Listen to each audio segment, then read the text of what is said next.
On Wednesday, two of the most powerful men in South Korean finance did something that almost never happens. They stood up in front of reporters and said, "This is our fault."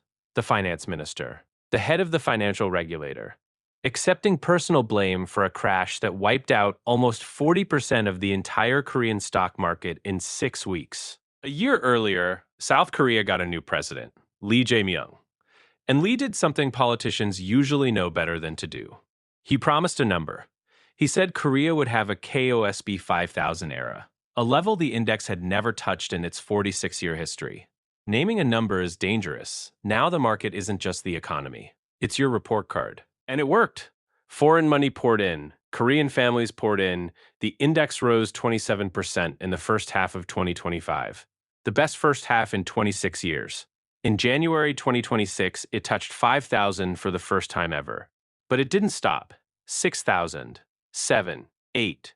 By June, the KOSP was above 9,000. It had more than tripled. What was powering this? Partly something real. Artificial intelligence.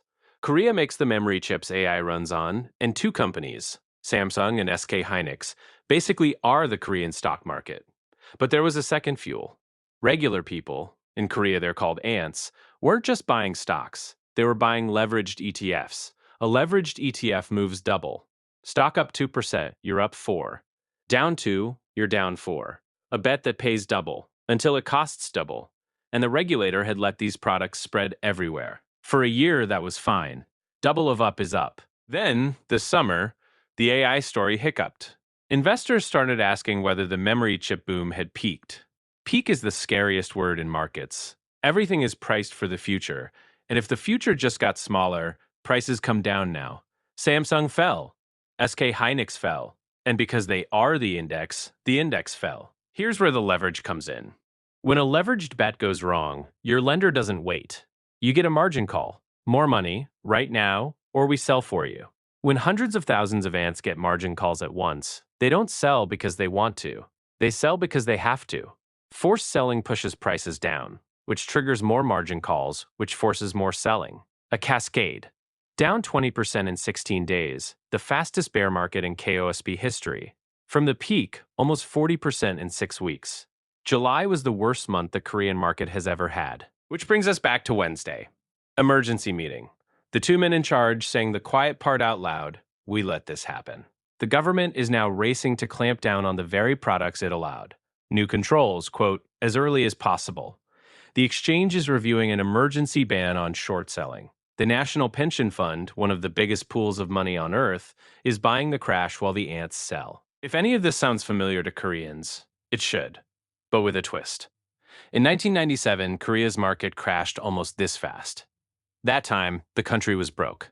Foreign banks wanted their loans back, reserves were nearly empty, and Korea went cap in hand to the IMF for the biggest bailout in its history. Then the part Koreans still talk about, a national gold campaign. Regular people lined up to donate their gold. Wedding rings, heirlooms, the rings given to babies on their first birthday. 3.5 million people.